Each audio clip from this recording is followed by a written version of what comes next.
What's up, everybody? Welcome to After the Buzzer. This is the video series in conjunction with Game Tape Rewind, which is our podcast, where we dive in a little bit into a topic that we either couldn't get to in the main episode or was related, but we wanted to give it a little bit more justice than we could have.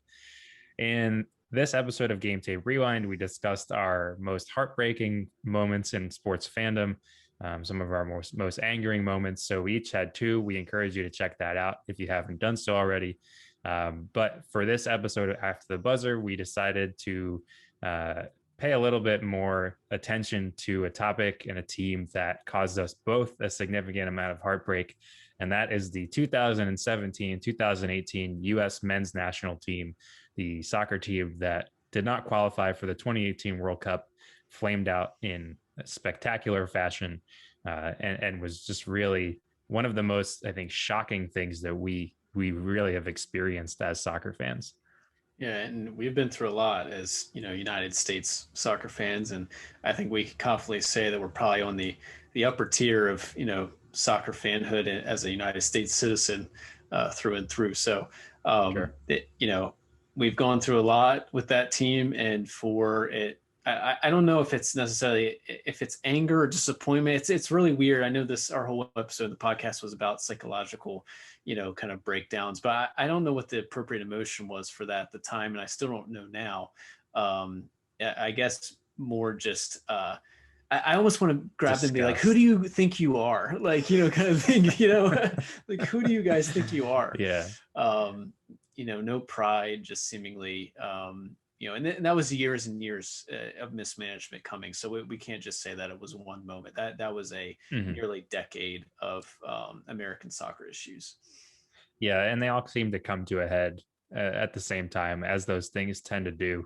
It wasn't until after the fact that you started to hear all the stories of, recruiting issues and pay to play and that kind of thing, and ignoring entire communities of soccer talent who wanted to play for the U.S.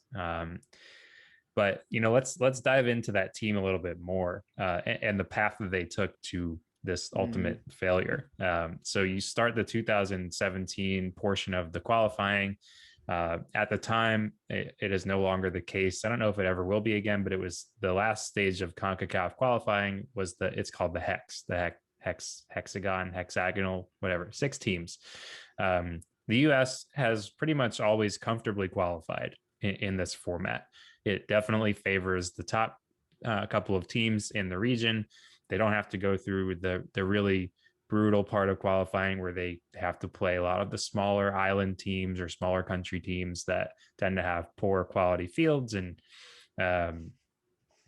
even so, this cycle, the U.S. started out with a home loss to Mexico and then an away loss in embarrassing 4-0 fashion at Costa Rica. And this is when Jurgen Klinsmann, who was the manager, gets fired. So they bring back a previous hero of U.S. soccer fame, Bruce Arena, who had led the team to a couple of their best World Cup finishes, a Confederations Cup finalist. I'm pretty sure he was at the helm for that. And he does right the ship a little bit, but they never really seem to find their footing. And this all comes to a head in the final day of qualifying, October 10th, 2017. The U.S. needs to either get a point at Trinidad and Tobago, who was already eliminated from qualifying, had no chance to get through. Key part of that. Comfortably in last place in the entire hex. Or they needed Honduras or Panama to not win. Either one of those teams not winning would have secured U.S.'s spot in at least a playoff. So I think they were sitting in third at this point, which would have qualified directly to the World Cup. Even if they finished fourth, they would have had a shot at a playoff against another region.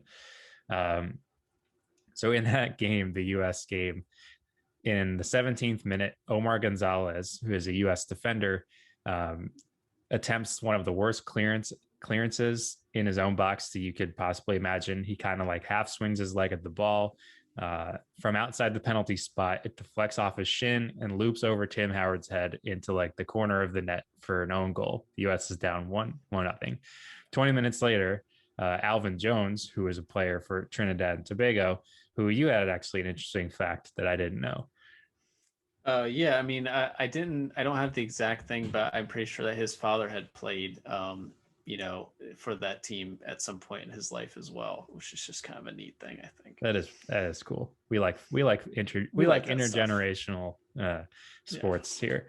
So he lines up a shot from about 35 yards out, and he just nails it. And Tim Howard reacts way too slowly, sails right past him into the side netting. And now as a soccer fan, I remember watching this thinking like, what is happening? Like this is all going horribly wrong. So the U.S. regroups a little bit at halftime. Christian Pulisic, then I think you said he was 19 years old, something Yeah, he like was only that. 19 at the point. Yeah, he's a kid. He scores a great goal to keep the U.S. in it, but they never materialize any other real threats. They don't score. They lose that game. So they did not do what they needed to do to get through, but they still had the hope of either of the other two teams not winning. Right. And Mexico had gone up in their game at Honduras 2-1 in the first half before Honduras had tied it and eventually took the lead in the second half to win their match. Costa Rica had also taken a 1-0 lead in their match at Panama before Panama scored and then took the lead and eventually won that game in the 88th minute. So really leaving it to the wire. And I'm pretty sure that was the game where one of those goals, actually the ball didn't cross the line. It was a phantom goal, very CONCACAF-y. Nowadays, if that had taken place, you would have seen VAR overrule it, Sure. and the U.S.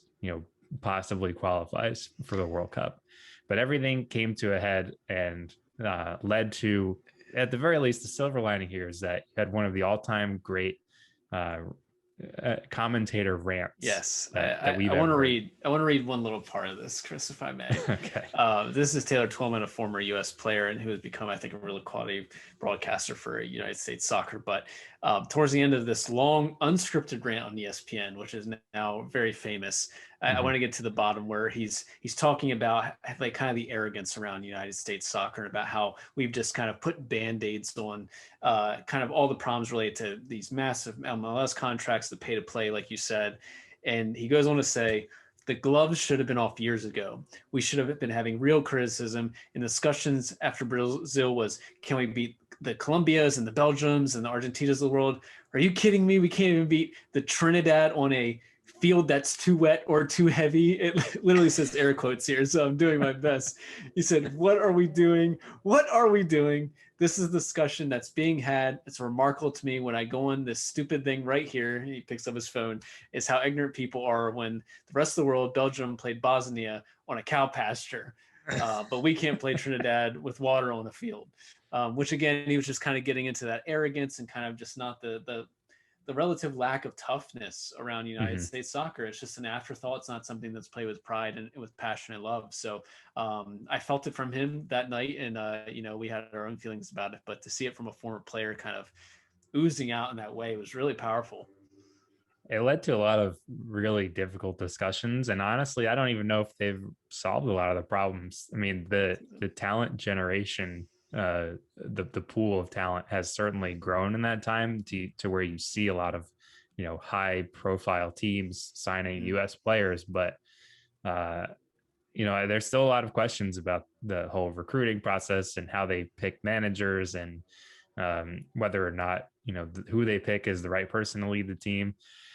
So, I mean, we'll see what happens. Qualifying starts this summer for the 2022 World Cup. We'll see how that goes. We have to redo this. Yeah, we have about a year left until we find out what actually happened. But, on a personal note, that was also pretty tough because that was around the time where, I had been talking with my dad, and he basically was like, we're going to the World Cup this next year in Russia. And to think about that and know that the only one that I will probably go to in my life, maybe we make it to the one in the US, Canada, Mexico. I think that's what 2026.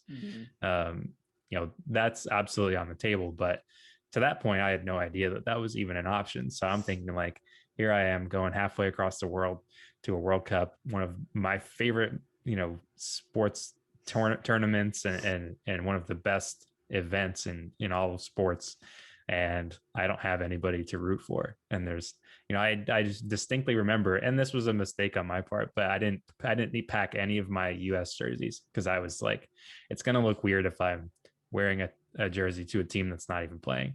That turned out to be wrong, but I still, the fact that I couldn't even, root for them during the tournament was truly truly a tough scene for sure. Yeah, Well, timing in sports matters. that's right.